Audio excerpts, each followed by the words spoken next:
अस्सलाम वालेकुम रहमतुल्लाहि व बरकातहू। उम्मीद है कि आप सब लोग ठीक होंगे और दुआ है कि अल्लाह ताला आपको हर उस चीज़ से नवाजे जिसमें खैर व बरकत, इज़्ज़त, राहत और सुकून हो। आमीन सुम्मा आमीन। आज मैं आपके लिए बहुत ही मज़ेदार शानदार स्टफ़्ड क्रस्ट पिज़्ज़े की रेसिपी लाई हूँ। बिल्कुल डोमिनोज स्टाइल पिज़्ज़े की रेसिपी है। मार्केट में तो क्रस्ट पिज़्ज़ा बहुत ज़्यादा महंगा है, लेकिन हम घर में इसको बड़ी आसानी से और बहुत मज़े का अपनी मतलब का पिज़्ज़ा तैयार कर सकते हैं। तो चलिए क्रस्ट पिज़्ज़ा कैसे बनाते हैं शुरू करते हैं अपनी रेसिपी को। बिस्मिल्लाहिर्रहमानिर्रहीम। तो यहाँ पर सबसे पहले हम ईस्ट तैयार करेंगे। इसके लिए मैंने आधा कप गर्म पानी ले लिया है और 1 टेबल स्पून इसमें मैंने भरकर चीनी का डाल दिया है और 1 टेबल स्पून ही मैं इसमें भरकर ईस्ट का डाल दूँगी। ये इंस्टेंट ईस्ट है। इसको वैसे तो हम डायरेक्ट मैदे में भी डाल सकते हैं, लेकिन पहले मैं इसको पानी में एक्टिवेट करूँगी क्योंकि मेरा एक दफ़ा इसी तरह जो है डो ख़राब हो गया था, वो फूला नहीं था। तो हम इसको पहले पानी में एक्टिवेट कर लेते हैं ताकि ये फूल जाए। तो 10 से 15 मिनट के लिए हम इसको एक्टिवेट होने के लिए रख देते हैं। और अब मैं पिज़्ज़े के लिए डो तैयार करूँगी। इसके लिए मैंने 3 कप मैदा ले लिया है और इसको छान लिया है। इसको छानना बेहद ज़रूरी है। और अब इसमें मैं 2 टेबल स्पून भरकर मिल्क पाउडर के डाल दूँगी। 1 टीस्पून से थोड़ा सा कम मैंने इसमें नमक डाला है और 3 टेबल स्पून भरकर मैंने इसमें ऑयल के डाल दिए हैं। अब इन तमाम चीज़ों को मिक्स कर लेना है। और जो ख़मीर हमने तैयार किया था, देखें इसने झाग छोड़ दिया है, यानी ये एक्टिव हो चुका है। अब इसको भी मैं इस मैदे में डाल दूँगी और उसी कप में मैंने थोड़ा सा पानी ले लिया है। पानी नीम गर्म है ताकि हम इससे आटे को गूँध सकें। अब पहले हाथों से इस ख़मीर को इसके अंदर मिक्स कर लेंगे और फिर थोड़ा थोड़ा पानी डालकर बिल्कुल इसको उसी तरह गूँधना है जिस तरह हम रोटी के लिए आटा गूँधते हैं। इसको तकरीबन हमें 5-6 मिनट तक मुसलसल गूँधना है और इस आटे को बिल्कुल इस तरह रखना है कि बहुत ज़्यादा नरम भी ना हो और बहुत ज़्यादा सख्त भी ना हो। तो डो तैयार हो चुकी है। अब इसी बाउल में मैंने थोड़ा सा ऑयल लगा लिया है और डो के ऊपर भी मैंने थोड़ा सा ऑयल लगा लिया है ताकि ये खुश्क ना हो।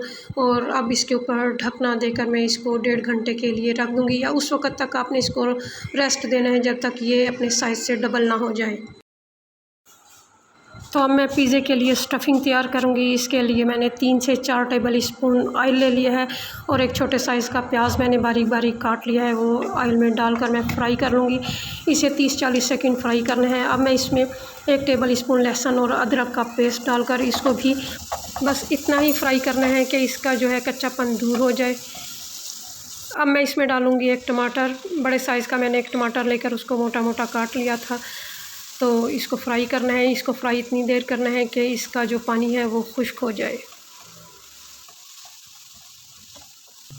तो अब मैं इसमें कीमा डालूँगी। ये बीफ का कीमा है और मशीन का है। अगर आप चाहें तो हाथ वाला कीमा भी इस्तेमाल कर सकते हैं या आप इसकी जगह चिकन भी ले सकते हैं, लेकिन ब्रायलर चिकन खाने से बेहतर है आप बीफ ही इस्तेमाल कर लें। अब मैं इसको मीडियम आंच पे तकरीबन 5-6 मिनट इसको पकाऊंगी। पकाने के बाद इसमें पानी निकल आएगा। तो मैंने इसमें पानी बिल्कुल भी नहीं डाला है, ये इसका अपना पानी ही निकला है। अब इस पानी को भी हमें खुश्क कर लेना है। तो जब ये पानी खुश्क हो जाएगा तो हम इसमें मसाले डाल देंगे। 1 टीस्पून सुरख मिर्च पाउडर, 1/4 टीस्पून हल्दी पाउडर, 1 टीस्पून से थोड़ा सा कम नमक, 1 टीस्पून धनिया पाउडर, सब्ज़ ज़ीरा 1/2 टीस्पून, गरम मसाला पाउडर 1/2 टीस्पून और कुटी हुई यानी दड़ा मिर्च 1/2 टीस्पून। मसाले जो हैं अपने टेस्ट के मुताबिक आप कम या ज़्यादा कर सकते हैं। अगर आप ज़्यादा तेज़ खाते हैं तो आप इसमें थोड़ा सा और इजाफ़ा कर लीजिए इन मसालों का। और इसको भूनते हुए अब मैं इसमें 1 कप से थोड़ा सा कम पानी डाल दूँगी और इसको मिक्स कर लूँगी। और मिक्स करने के बाद इसको ढककर मैं 10 मिनट के लिए दम पर लगा दूँगी और आँच को मैंने हल्का कर दिया है।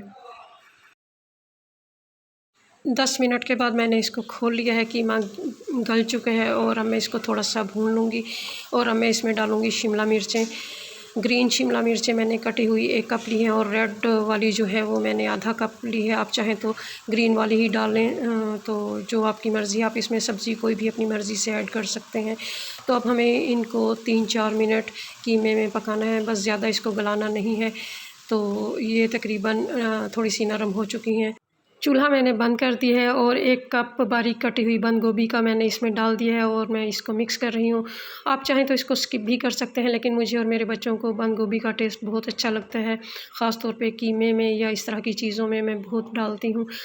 तो ये तैयार हो चुका है। अब हम इसको ठंडा होने के लिए रख देते हैं। अब दूसरी तरफ हमारी डो भी डबल हो चुकी है। हम इसकी एयर निकाल देंगे और इसको 2 हिस्सों में तकसीम कर लेंगे। यानी हमने 2 पिज़्ज़े बनाने हैं तो हम इसके बराबर के 2 पेड़े बना लेंगे।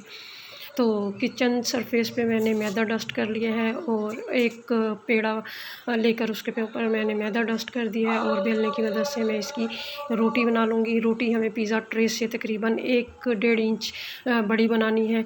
तो हमें क्रस्ट पिज़्ज़ा बनाना है, उसके लिए हमें कोई भी गोल ढकना लेना है जो हमारी पिज़्ज़ा ट्रे से थोड़ा छोटा हो। तो उसका निशान लगा लेना है ताकि हमारा जो पिज़्ज़ा है वो गोल बने। तो अब ये जो साइडें हमने छोड़ी थी, इसको छुरी की मदद से हमें इस तरह काट लेना है जिस तरह मैं काट रही हूँ। तो चारों तरफ से इसकी कटिंग हो चुकी है। अब कांटे की मदद से इसके दरमियान में भी निशान लगा देंगे ताकि ये पकने के बाद फूले नहीं। निशान पिज़्ज़े की गोलाई के अंदर तमाम तरफ लगा देने हैं। तो इसी तरह फिर जो हमने गोल निशान लगाया था उसके ऊपर हमने कीमे की स्टफ़िंग को रखना है और जिस तरह मैं रख रही हूँ बिल्कुल इसी तरह जो है वो गोलाई में कीमे की स्टफ़िंग को हम रखते जाएंगे और सेट कर लेंगे। और ब्रश की मदद से इसके अंदर और थोड़ा सा बाहर हम पानी लगा देंगे ताकि जब हम इसको चिपकाएं तो ये आसानी से चिपक जाए। तो पानी लग चुका है। अब इसके किनारे उठाकर अंदर की तरफ हमें हल्का सा दबाकर इसको फ़ोल्ड कर देना है बिल्कुल इस तरह से। आप और से एक दफ़ा देख लें तो आपको समझ आ जाएगी। तो चारों तरफ से ये किनारे उठाते हुए हमें अंदर की तरफ रखना है और उसको हल्का सा प्रेस कर देना है ताकि ये चिपक जाए और खुले नहीं। तो चारों तरफ से ये किनारे जो है वो मैंने फ़ोल्ड कर लिए हैं। तो एक दफ़ा फिर से मैं इन किनारों को प्रेस कर दूँगी ताकि ये अच्छी तरह से चिपक जाए। तो बड़े एहतियात से उठाते हुए मैं इसको पिज़्ज़ा ट्रे में रख दूँगी। पिज़्ज़ा ट्रे को मैंने पहले से ही ग्रीस कर लिया था। अब लगाएंगे हम इसके ऊपर पिज़्ज़ा सॉस। ये मैंने केचप वाली पिज़्ज़ा सॉस बनाई है। आप इसकी वीडियो भी मेरे चैनल पर देख सकते हैं। तमाम ब्रेड पर मैंने पिज़्ज़ा सॉस लगा दी है। अब मैं इसके ऊपर थोड़ा सा मोज़रेला चीज़ लगाऊंगी। तो चीज़ आप अपनी मर्ज़ी से कम या ज़्यादा लगा सकते हैं जितना आप पसंद करते हैं। अब स्टफ़िंग जो हमने तैयार की थी वो मैंने इसके ऊपर फैला दी है और थोड़ी सी सब्ज़ियाँ काट कर मैं इसके ऊपर रख दूँगी। उसके ऊपर फिर मैंने जो है वो मोज़रेला चीज़ सेट कर दी है। तो अब मैं जो इसमें एक अहम चीज़ डालूँगी वो है ज़रशक। ये मैंने 30-40 रुपए की पंसारी की दुकान से मंगवाई थी। मैं इसमें कोई ज़ैतून वगैरह नहीं डाल रही हूँ क्योंकि वो आम लोग अफोर्ड नहीं कर सकते। तो लोग समझते हैं कि ज़ैतून के बग़ैर पिज़्ज़ा नहीं बनता, तो मैं उसका निमुल बदल आपको बताती हूँ। आप इसकी जगह किशमिश या ये ज़रशक जो है वो डाल लें, इससे भी टेस्ट उससे ज़्यादा मज़े का बनता है। तो अब इसके किनारों पर ब्रश की मदद से मैं दूध लगा दूँगी। तो अब चलते हैं इसको बेक करने की तरफ। तो पतीले में मैंने एक ऊंचा सा स्टैंड रख लिया है। तो ऊंचा इसलिए रखा है ताकि ये नीचे से जले ना।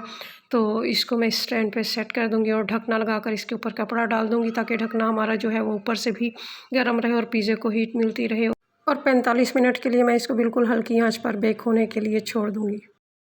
माशाल्लाह अल्हम्दुलिल्लाह, देखें कितना ज़बरदस्त पिज़्ज़ा तैयार हुआ है। कौन कहता है कि ऑलिव के बग़ैर पिज़्ज़ा नहीं बनता, ऑरिगानो हो तो हम पिज़्ज़ा बनाएंगे। देखिए मैंने कितनी सिंपल सी चीज़ों से पिज़्ज़ा तैयार कर दिया, वो भी क्रस्ट पिज़्ज़ा।